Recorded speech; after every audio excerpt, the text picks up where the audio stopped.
You're listening to Nest Talk, the best and most elite Baltimore Ravens podcast on the internet. Now, here's your host, Christopher Linfante. Oh, have we got a show for you, ladies and gentlemen? Have we got a show for you tonight? Well, this morning, really, actually. Well, I am recording at night, as most of you know from the previous episode. We've moved Nest Talk recordings to Thursday night before the podcast airs, just to give us some more time in the morning for everybody to get it instead of recording it about 9 a.m. in the morning. Maybe you want to listen to it on your way to work or something like that. But anyway, I am Christopher Linfante, ladies and gentlemen, host of the Nest Talk podcast, the weekly podcast, all things Baltimore Ravens, and some general NFL and football stuff coming at you from Baltimore this evening. And we've got a great show ahead for you. We have a lot to talk about here as the offseason is starting to get into gear. And I don't usually refer to the offseason as getting into gear, but we are getting some really interesting developments, specifically with the new collective bargaining agreement, the CBA, the NFLPA, the Players Association, and the owners are debating about. Now, the owners have cleared it. It's been voted on. It's been confirmed that the owners are okay. It was not a unanimous decision with the CBA by the owners. It is now on to the players tonight, ladies and gentlemen, to respond and vote for or against the CBA. Now, there are some very, very interesting things on the CBA. There's also Ravens news, of course. We're not going to talk about that right away because the CBA is probably the most pressing issue in the National Football League right now. With the Combine coming up, with the offseason getting into full swing here, we want to get to that CBA. But we will talk about Tony Jefferson's release from the Ravens and James Hurst's 4-game suspension. Both those things happened on last Friday. We're going to get into that later in the podcast, but of course we have to get into the CBA first. But before we do that, I want to keep up on our housekeeping. As you know, we here at the Nest Talk podcast want to bring you the best Ravens podcast every single week. Every Friday morning, released a new episode. We're going straight through the offseason with the format. 1-hour episode every Friday. So how are you going to, loyal Ravens flock members, receive this podcast and share it with your friends? Well, you have to subscribe to iTunes, YouTube, Spotify, wherever you are listening to this podcast. Subscribe to get it in your feed automatically. Give us a rating wherever you're listening to it. It helps us reach new listeners. Of course, tell your friends about the Nest Talk podcast. Share it on social media, whatever. If you want to reach us on social media, if you want to yell at me for a take, I don't care. Come yell at me. I'll yell back at you. Well, not really. We'll have a nice conversation. You can find me at Chris Linfante on Twitter, but more importantly, you can find the Nest Talk podcast on Twitter at Nest Talk. You can find the Baltimore Feather at Be More Feather as well. If you want to find us on Facebook, just search up Baltimore Feather or Nest Talk on Facebook. If you want to just email us, you can find our email and contact page on baltimorefeather.com. Just click on the contact. I believe it's under About. You can find us there. So yeah, any questions for them if you would like. Otherwise, we're going to get straight into the show here. And again, the collective bargaining agreement is, in my opinion, the single biggest, not issue, but single biggest story in the NFL right now. Now, this collective bargaining agreement has the chance to be revolutionary for the game of football, or at least the NFL's version of the game of football, because the XFL is going on, doing its own thing right now. But the NFL here with this CBA has some things I'm not so crazy about, has some things I really, really like. Now, of course, it's up to the players, and my opinion on it was the players were going to accept this, but it looks like some of the leaders of really the Players Association, I'm not sure who's leading the Players Association at this point, but some of the bigger name players, J.J. Watt specifically, has come out and said he's voting no. There's no way he wants a CBA, and the main reason for that is the 48.5% figure, and what this figure means, and we'll get into the rest of the finances because that's a huge portion of the CBA, but this 48.5 figure, okay, players will get, or I'm sorry, is it 48.5 or 48%? Either way, it's around 48%. 48%. Players will get 48% of this revenue over 17 games. Now, in a business like the NFL, now this is revenue, remember, this is not profit. Now, I'm not exactly sure how the NFL differentiates itself, but the conventional way to put this would be revenue and profit are separate things. Profit is money left over after expenses. Revenue is, just money accumulated. Now, the NFL spends a lot of money every single year. They also make a lot of money, okay? We're not saying 48% of the profit of the NFL is going to the players. 48% of total revenue. What the NFL's actual expenditures are, the money they have to spend, before they earn a profit, I don't know. I don't think anyone really knows that outside the NFL circles. But I think it's a safe assumption to say the NFL is making a lot of money right now. So the players are upset, or at least a lot of them are, about the 48% of revenue, especially with that added game.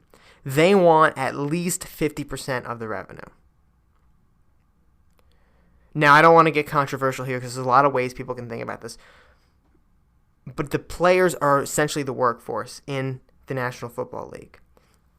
Just like any other union would, the NFLPA is trying to get the highest amount of pay for their players. And right now, I don't know how it's going to work out with the NFLPA, but a lot of individual players are unhappy with this 48% number. I tweeted out, basically, I didn't see how they're going to get rid of this. I mean, there's a lot of good financial things in here for them, very good financial things.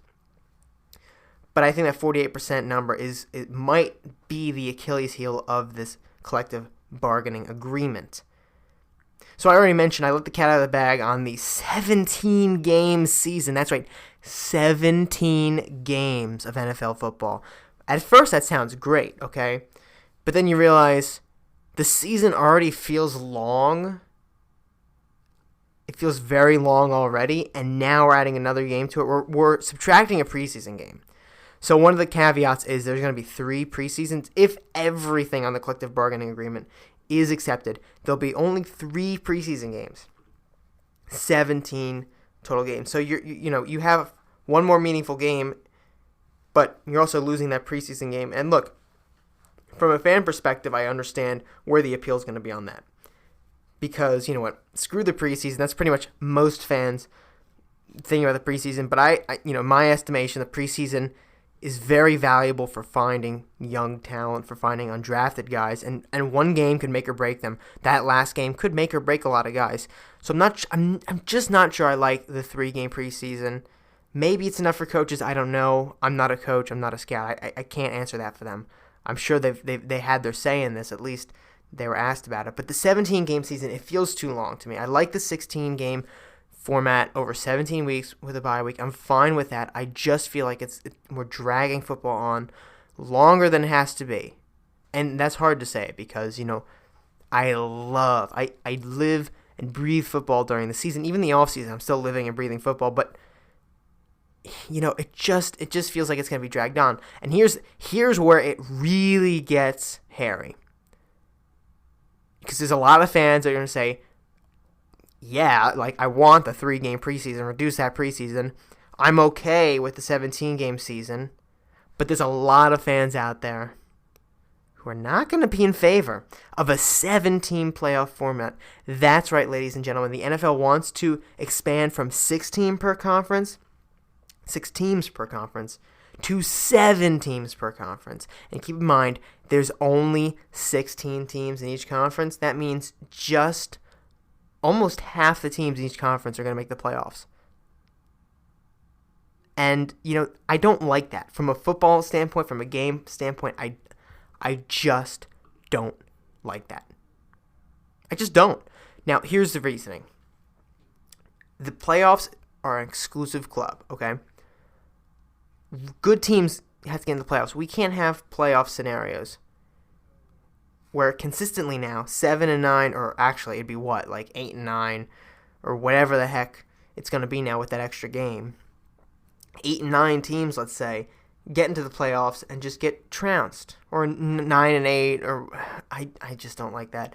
The guys are going to get trounced. Okay, we're allowing mediocrity into the playoffs. It just doesn't feel as exclusive as it used to. I mean, getting to the playoffs is the ultimate goal of every regular season team. Every postseason team wants to win the Super Bowl.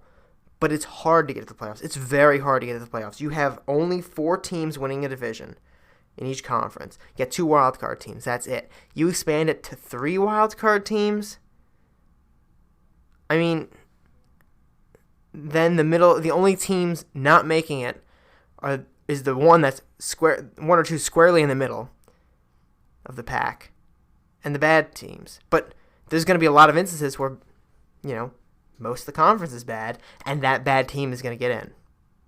Okay, we saw the Carolina Panthers do this once because the NFC South was so bad, a 7-9 team was able to make the playoffs.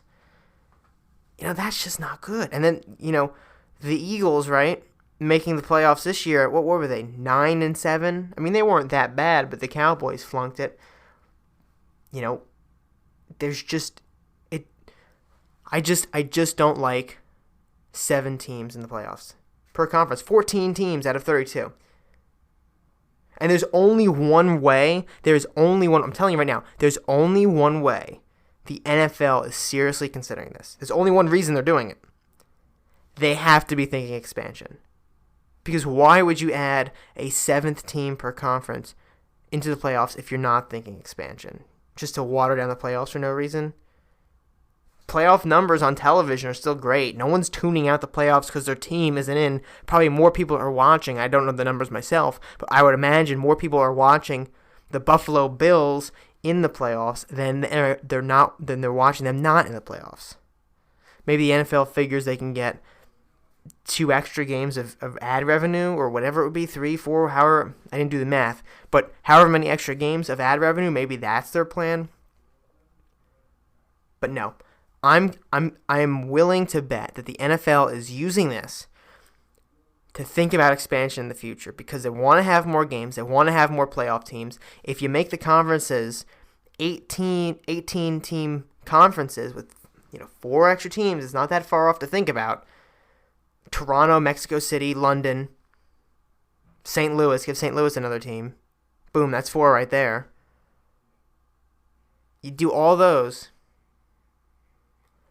And now it's starting to look, like it makes more sense. So that's just my hypothesis here. It just feels like that's what's going to happen. But with the CBA, with these players, a lot of them demanding that they get 50% of league revenue. And I completely understand why they want that.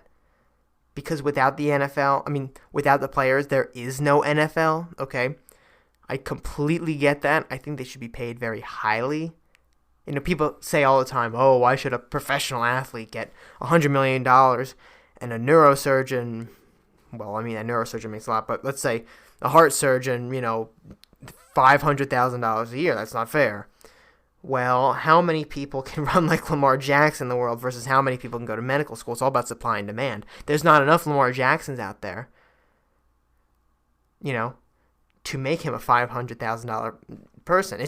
Or not $500,000 person, but $500,000, work salary person. That kind of thing. It's just simple supply and demand. So these NFL players actually deserve as much money as they can pretty much get because there's no one else that can really do the work they're doing. So this 48% versus 50%, it's going to be a huge clashing point. And you have to remember, because 2% might not seem like a lot to us from an outsider's perspective, but the NFL is a multi-billion-dollar league making billions a year. 2% of billions and billions of dollars is a lot of money for a lot of players. And it's not just players on the top benefiting from getting that increase. And this CBA actually does a lot for some of the lower guys. And we're going to get into that right now, actually. It increases league minimum salaries, $100,000 more per year for rookies in 2020, another $50K in 2021, and plus $45K in 2022 in each year after that from the current contract standpoint. That is going to make a lot of rookies a lot of money. Right there. That's going to make undrafted rookies that make the team, boom, that's like $500K. Because the current one's almost $400, I believe. It's around $400,000. It's about $500K right there for an undrafted rookie. And these guys are working hard. $500,000 is a life-changing amount of money for a lot of these guys. Because you got to remember, a lot of college players have no money. One of the biggest criticisms of the NCAA, whether you agree with it or not, is that they don't pay players. Okay? Someone who could... there's plenty of cases throughout the NCAA of players growing up in poverty, not having very much money, barely getting through school with that scholarship even, and then going to the NFL, and even a league minimum contract of $500,000. Think about that to yourself. I'm going to guess that very few of my listeners make $500,000 a year or above. That's a lot of money. And that's life-changing for even just a year. So I think that's a great thing for the rookies to have that. I think and then another increase of $50K in 2021. It's very good. I like paying these guys. I just like paying these guys. If the NFL can afford to pay it, the NFL should be paying these guys instead of pocketing all of the cash. Now, that's not to say owners and league personnel shouldn't make money. If they're doing a very good job, I think they should make a lot of money too. But the players are the baseline of this entire league.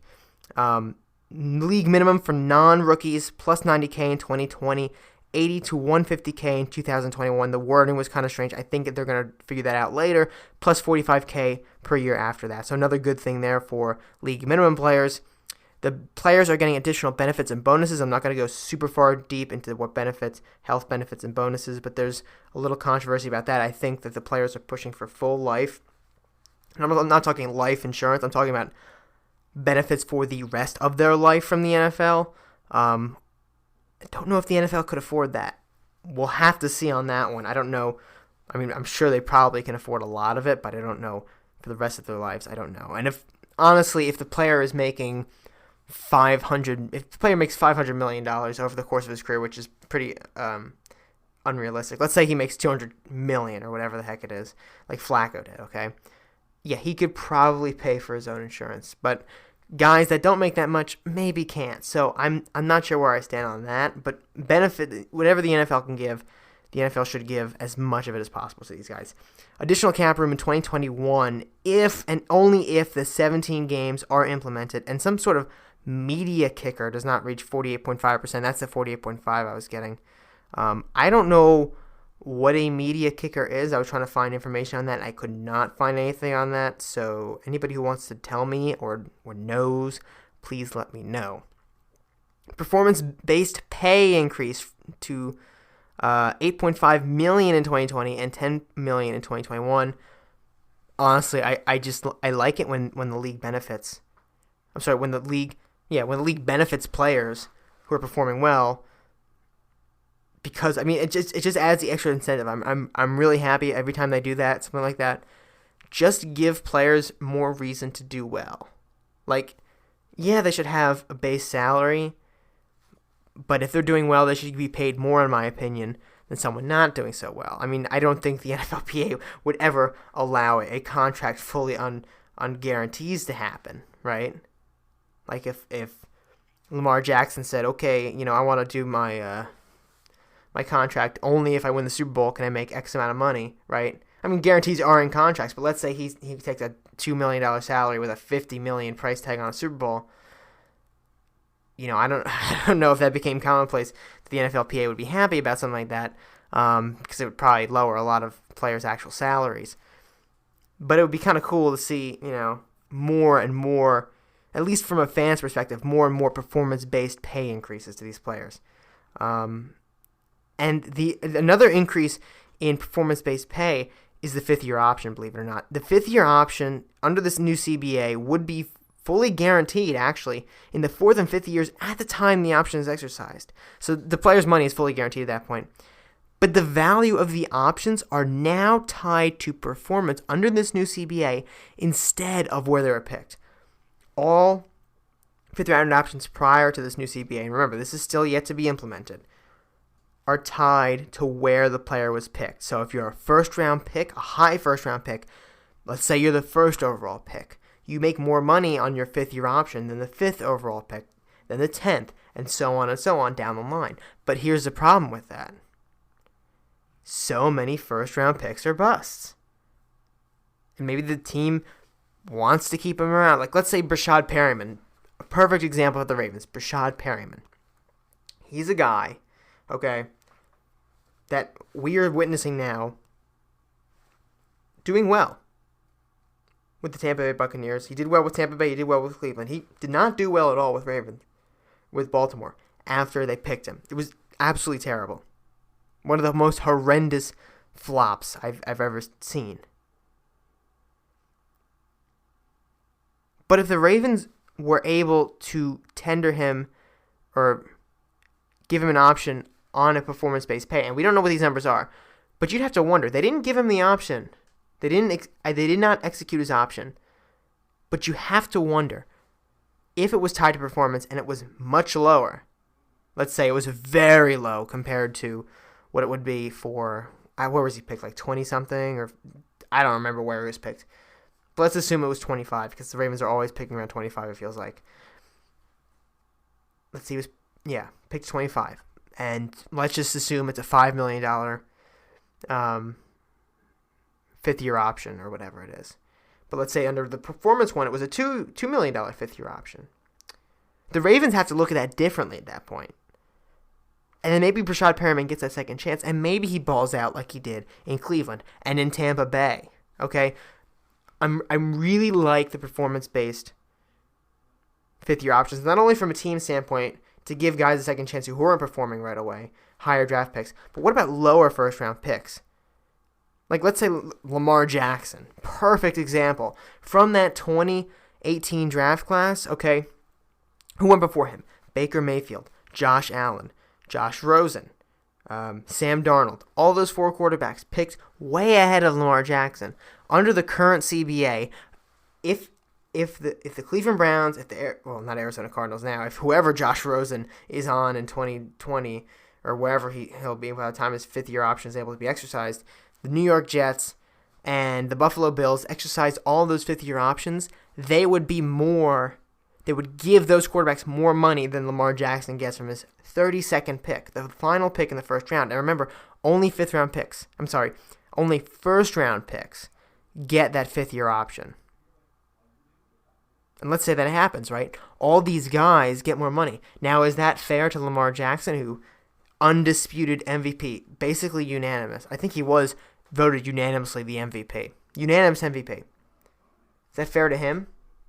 Let's say no other player in this wins the MVP race in the next few years before their fifth-year option can be exercised. Actually, I think it's after next year, believe it or not. Performance-wise, Lamar Jackson should make a ton more money than Baker Mayfield, but under the current CBA, even if the Browns aren't really that great with Baker Mayfield, they view him as a decent enough quarterback to be their quarterback. They will spend more money on him.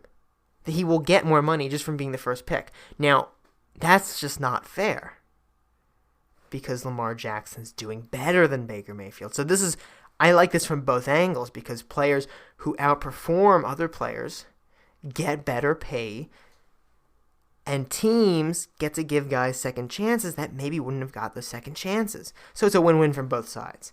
Moving on now, performance-based pay, we did that. Original round tenders are getting $100,000 extra dollars if they're given that tender, and then $250,000 extra for second and third round tenders placed on restricted free agents. That's cool for those guys making more money there. Practice squad players are getting a raise $10.5K per week extra for practice squad players. I just kind of want to get on a practice squad now. $10.5K a week. Holy. Plus, I think they're already making, there's a minimum. There's some paid. There are some that are paid differently, right? Maurice Kennedy, for instance, was making upwards of $30K a week on the Ravens practice squad, which, for an NFL player, that's not a lot of money, but for an average plebeian college student like me, I want to get on an NFL practice squad. But that's good. I like giving these practice squad players some money because you know what? Their future in the NFL is not guaranteed. Most of these guys are not going to make teams after this point. Giving them more money to be on that team, it's an opportunity. It allows them also to have some more financial gain from that. And over the 17 weeks on the practice squad, if you're on a practice squad for 17 weeks, that's a lot of money you just made. It's over $100,000 more. So that's pretty darn good for them. And the total number of players on the practice squad is being increased from 12 to 14, which I like. It gives more people an opportunity, which I love it when more people get opportunities in the NFL. I love it everywhere. So many times, I have to say, okay, before I go on, I love undrafted free agents because so many times do we see undrafted free agents, Gus Edwards, for instance, okay, not given a real shot. And I knew Gus Edwards was good because I had watched him at Rutgers, as I've mentioned many times. Guys not given a shot, being given a shot on the practice squad, end up being put on the roster for whatever reason. I think Gus Edwards was put on because they just wanted some change at the running back position from, I think it was Lance Turner at the time. Or maybe he was hurt, I don't remember. But he gets put on, and he makes his mark. He does really well. And if you extend that from 12 to 14, well, now the possibilities for more undrafted free agents and more low-round picks, more guys bouncing around the league to find homes, is so much better. And it makes it a better league with better players. It makes it better for the players trying to make these teams. It's just better. See, this is the part of the CBA I really like. I like a lot of these monetary things. The 48%, that's not my place to say whether the players deserve 40 versus 50. The players have to figure that out themselves, okay? They have the final say on the CBA. There's no lockout coming, by the way, because the CBA is I think, good through March or May or something like that. Plus, training camp doesn't start till July, so even if there was a theoretical lockout, it wouldn't be that bad until July. So if this is denied, it'll go through another revision, okay? These happen all the time. This is supposed to take us, I think, through 10 years is what the reported number is. 10 years on the CBA, so it would give us a long time before another one has to be filed, agreed upon, which is why this is a huge story. But again, I like a lot of these money things. I love the practice squad additions. It's just paying the players more money as much as they can here. Interesting enough, the options and the performance-based pay, the options, performance-based pay, all that's great. But interesting enough, the pay is now going to be over a 34-week period, not just the 17 weeks. I'm not sure exactly why the NFLPA wants to do that. At least from my perspective, I'd want all my money in a shorter period of time, not 34 weeks. If I can have my entire contract in 17 weeks, you bet I want it in 17 weeks. So I'm not exactly sure. Maybe I misread this. But the pay is going to be over a 34-week period under this new CBA, not 17. That's kind of a strange one for me. And there's an increase in pay for all off-season activities too. Maybe that has something to do with it. But I'm not exactly sure. And here's a really interesting one, which the wording is a little strange, but the league is going to take gambling revenue, which supposedly is going to fund under players. I'm not exactly sure if that's 100% correct, but essentially that's what it was saying in the actual text of the CBA. We don't have the contract. I couldn't find the official contract, but a memo was being given out by the NFLPA to players and media members, and that's how we got this information. But something about gambling, league looking into taking revenue for it and paying the players, if that's true, okay? And listen, I'm not a fan of gambling. I don't gamble. I kind of want to gamble on the Ravens. I feel like eventually I'll put down $100 on the Ravens every year just to, if they win, make it even better for me kind of thing. But, I'm not the biggest fan of gambling in the world. But if the NFL takes the money, they have to figure out that moral dilemma for themselves.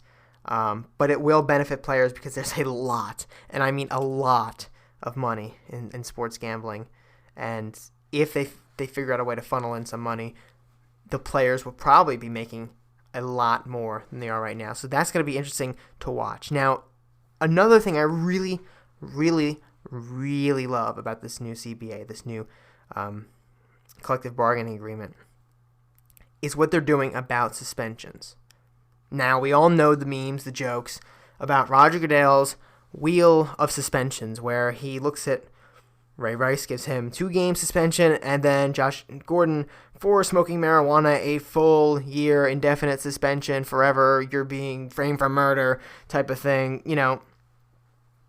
It's very uneven. The NFL is very uneven in the way it hands out suspensions. It always has been under Roger Goodell. And that's why this collective bargaining agreement is honestly, it's really funny, but it's really good. Because it's essentially proposing that Roger Goodell does not have the authority he used to have. He will only have authority over integrity of the game matters, stuff like Deflategate, things that happen during games that question the integrity of the NFL, cheating scandals, what the Houston Astros did. If that was an NFL thing, that's something Roger Goodell could handle, okay?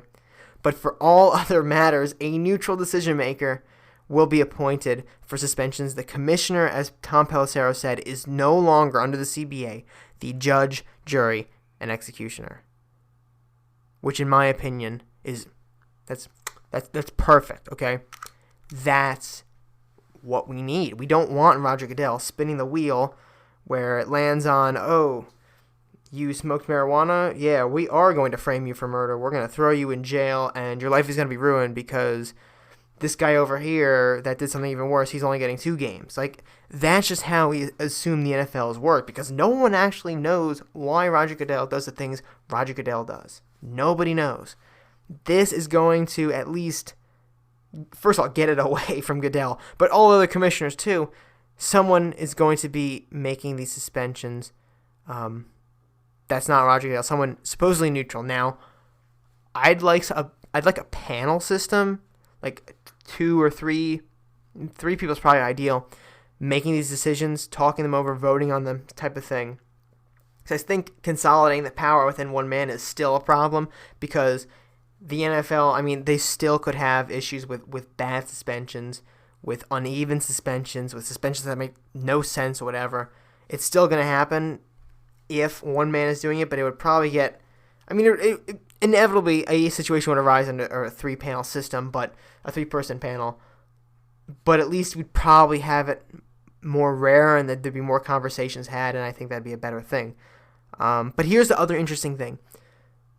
This CBA also proposes the reducing of penalties for players who test positive for TCH. And for the uninitiated, TCH is essentially just what picks up cannabis in the system. Marijuana, weed, the devil's lettuce, whatever you'd like to call it. Now, I don't know, and I'm not going to tell you whether or not smoking marijuana is a very good thing to do. You know, personally, I would never do it myself. It's not my kind of thing.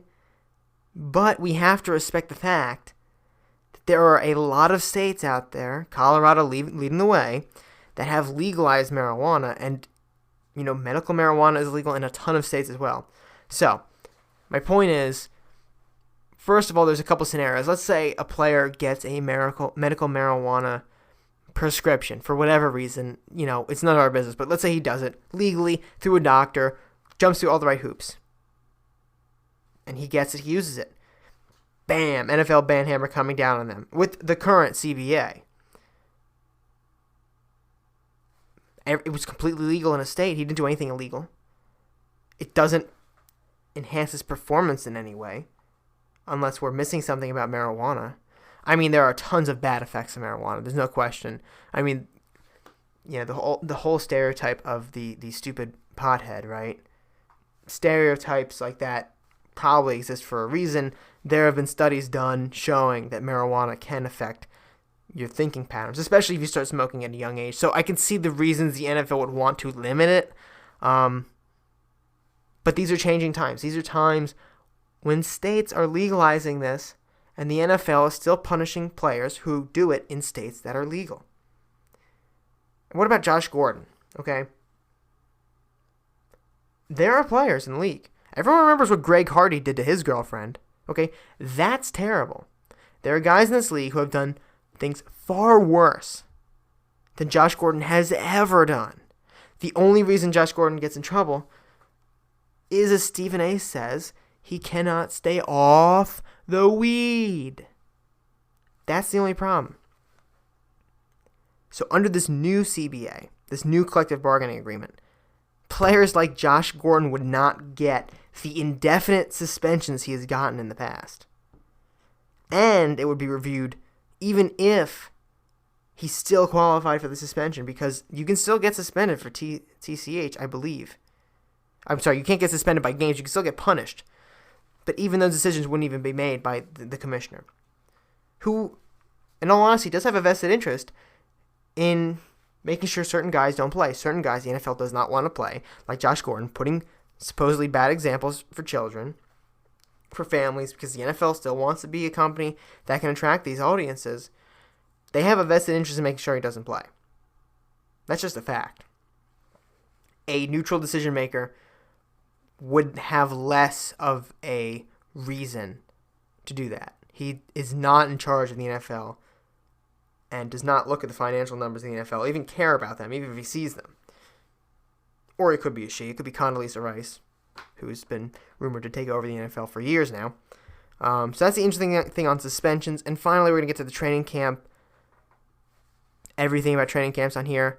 I'm not so crazy about all these things. The only thing I really like is the new 5-day acclimation period, if I'm correct on what that means. Because remember, we only got this in a memo.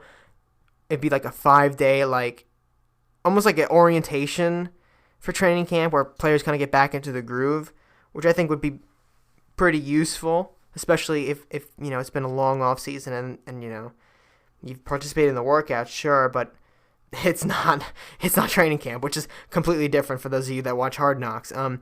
But the other one's 2.5 hour limit on padded and full speed practices in training camp. I mean, okay, limit of 16 days in pads. I just don't really like the restrictions of the practices. I want to make sure the league still has the best football, and I know it's going to, but I just don't like all these restrictions on practices. 3-day weekend at the end of camp. I don't know why they need that. I feel like it's just an extra day on the weekend. Okay, 2 days off on the first week, 1 day after. That's kind of cool for the players here. Limits joint practices to 4 of the preseason is only 3 games. I'm not crazy about these training camp innovations, let's say. I just don't feel like they're really innovating anything except kind of restricting it. But that's what the players are probably going to want. They've always wanted less practice, less opportunities to be injured, really is what it is. But overall, that's a whole CBA there. I think it's very important we went over it. Overall, the things I like, the things I don't like, I don't want the CBA to be accepted. And really the only reason really is these gameplay, quote-unquote, innovations. I am not liking a 17-game season. I just don't like a 17-game season. I do not. I despise the 7 playoff teams per conference format. I just don't like that. I don't want to have a losing team in the playoff every year, because you know what's going to happen. Because if 9 and 7 teams are getting in regularly as a wild card, losing teams are going to get in. It's going to be a fact of life in the NFL. An 8 and 9 team with a 17-game season is going to walk into the playoffs and get smoked. Or go on a magical Super Bowl run, maybe, but, most likely get smoked. The 3-game preseason I'm okay with, but I kind of like the 4-game preseason. It's just, maybe it's just tradition for me at this point, but I do like evaluating players in the preseason, so, I wouldn't be opposed to getting rid of a game, but it just feels kind of weird. The money stuff I'm pretty happy about. Other than that 48% of the revenue, it's up to the players. If they feel they want the 50%, I get it. I understand it completely. I can't really make that judgment from their shoes. But for everything else, it seems like it'd be a very good thing here. The suspensions, I'm wildly crazy about. If nothing else happens from this CBA, if this is scrapped and only one section can come back, please let it be the suspensions. Because, listen, Roger Goodell, that wheel of suspensions, it's got to go. And this is proposing something that would make it go away. At least his impact go away. Maybe whoever they appoint as the special, the special decision maker, the neutral decision maker, might just be as bad, but at least it's not Roger Goodell. The training camp, obviously, I'm not so great about. So I just don't want the CBA to be accepted. It's really the gameplay innovations. Just grab those, and the CBA is pretty darn nice, especially the financial side and the suspensions. I love those incentives, the performance-based incentives. I love that. I think it's great for both sides. I think the suspension system is awesome in this too. But that 17-game season, that 7 playoff team, I just can't sign off on that. I just can't do it. But that is the CBA, the collective bargaining agreement. Who knows when it's actually going to be debated in the NFLPA, voted on. Maybe before the Combine. I don't know what the official timetable is. I don't think we have an official timetable. I mean, these are fluid negotiations. There's a very good chance it's going to be given a big fat stamp no and sent back to the owners and the people to rework it. But if it does get accepted, we'd see some radical changes in the NFL. And let me know what you think. Are these radical changes good? Do you think any of these changes would be very good for the league? Let me know what you like, what you dislike, what you want added in. Maybe there's something that the NFL is leaving out that you think is crucial for the NFL's survival over the next 5 to 10 years.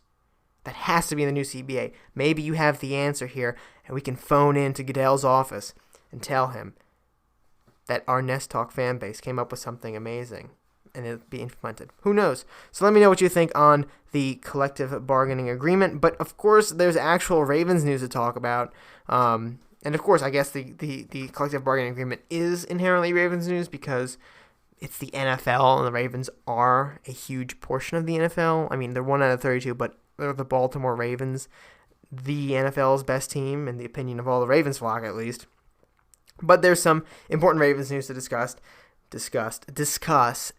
And we're going to start out with, I mean, none of these are really that great to talk about, but the James Hurst suspension's stupid, okay? He's now gotten in trouble for violating the league's performance-enhancing substances policy. And all I got to say to James Hurst is, what are you doing? Just why? And why are you doing it? Doesn't make any sense. You are a player that is already on the roster bubble, let me remind you. You're not getting playtime. You're on the roster bubble. You can't afford to do this. You cannot afford to mess up like this. He messed up. Whatever it is, he messed up. I don't know what this substance was. We're probably not even ever going to know unless he comes out and says it in an interview or something. And he's been suspended 4 games. And that ain't good. That is not good for our man James Hurst here. He is a guy, and look, I think he provides value to the Ravens still. I've always thought a versatile offensive lineman like him provides very decent services for whatever team he's employed by. Because he can play inside, he can play outside, he can play tackle, guard, center, whatever you need to play, he can do it. He's a very good guy to have as your 6th or 7th offensive lineman, someone who's active for all the games. You just plug and play him if you get an injury. He's the kind of guy that is just going to work. But a 4-game suspension after he lost the battle, he wasn't really even considered for center. Okay, there was talk, but he wasn't taking reps at center. The Ravens knew he wasn't going to do it. He was a flop at tackle. He wasn't that bad at tackle, but he wasn't good. He was okay at guard. That's really where he's okay. But he's not impressed the Ravens. The Ravens, they have Ben Powers now. You know, young people in this roster, in this offensive lineman roster.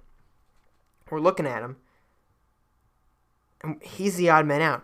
This voids a huge amount from his contract. Guaranteed money, down the drain. I don't think the Ravens are guaranteed to give him anything in 2020 because of the suspension. They can cut him today and save all the money. All of it. And when you look at his contract, I'm pretty darn sure, as I'm trying to pull up right now, that it's up after 2020.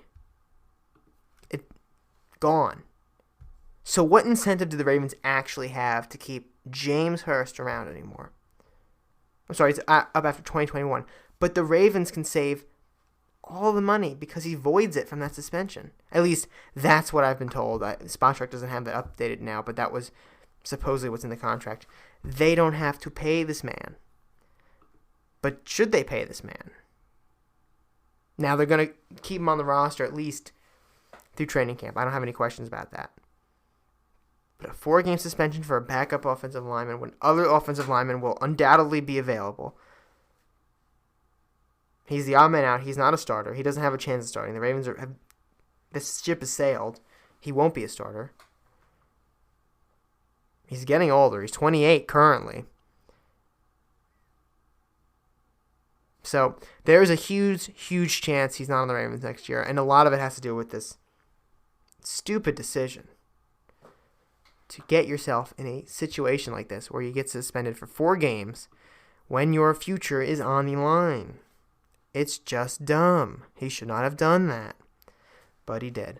Now, the other piece of Ravens news we have to talk about here, of course, is the Ravens moving on from Tony Jefferson. And, like most Ravens fans, it's not difficult to look at this with an objective point of view. I mean, everybody in Baltimore, everybody who remotely knows what's going on in Baltimore, in Owings Mills, with the Ravens, knows Tony Jefferson was a hard worker. They loved, all of us like Tony Jefferson. All of us like him. His teammates love him. The coaches love him. The executives love him. He's just the guy you want to have in the building. He loved being a Raven. He loved the hard work that went into it. That's just the dude he was.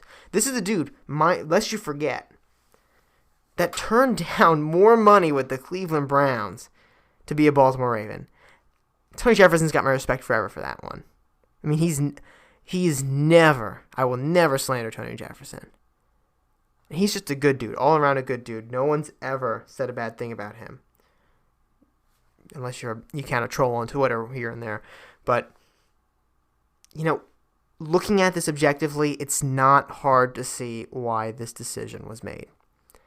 It's not. And, we basically all of us saw it coming. When he got injured and Chuck Clark stepped into that role with the green dot and performed very well, if not better than Tony Jefferson, we knew just like that it was over. Just like that.